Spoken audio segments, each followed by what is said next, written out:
की रावण येतो, राम आला की रावण येतो. तेव्हा एकच रावण होता. आज आपल्याला गेल्या 25-30 वर्षात अगोदर रावणच रावण दिसतात. दिल्लीचा रावण, महाराष्ट्रात रावण, नाशिकमध्ये रावण, किती रावण. पण एक लक्षात घ्या, आपल्याला असं वाटतं आजचा रावण अजिंक्य नाही. तो रावण सुद्धा अजिंक्य नव्हता. तो रावण सुद्धा अजिंक्य नव्हता. त्या रावणाला बालीनं सुद्धा हरवलं होतं. बाली माकड वानर होता. त्या वानराला शेषबाहूनं हरवलं होतं.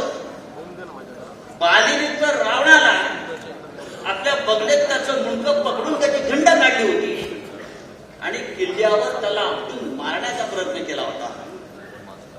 त्याच्यामुळे रावण अजिंक्य नव्हता. हे डोक्यातून काढा की रावण अजिंक्य आहे सध्याचा, अजिबात नाही.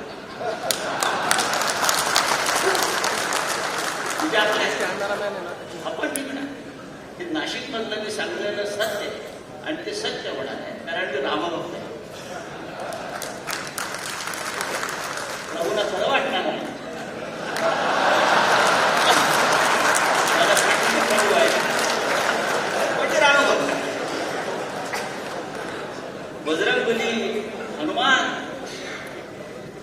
जेव्हा सीतेचा शोध घेण्यासाठी लंकेत पोहोचला, हनुमानाला अटक झाली. रावणाचे सैनिक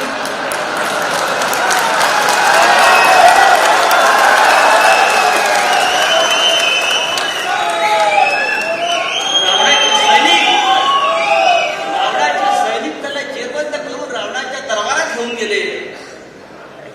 रावण हसला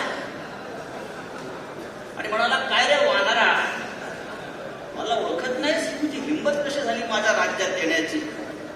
अरे तो हनुमान बजरंग होतो.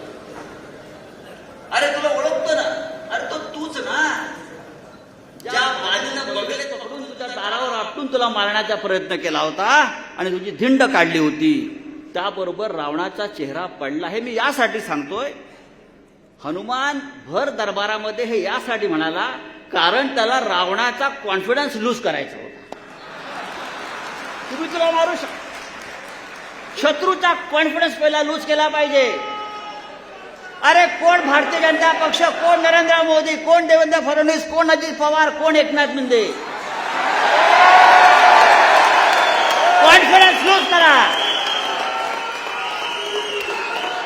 रावणाचा कॉन्फिडन्स पहिल्या भेटीत हनुमानानं तोडला आणि तिथेच रावण हरला.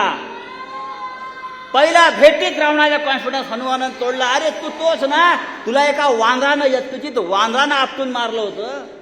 पहिल्या भेटीत रावणाचा कॉन्फिडन्स हनुमानानं तोडला, म्हणून रावण रामाकडून पराभूत झाला.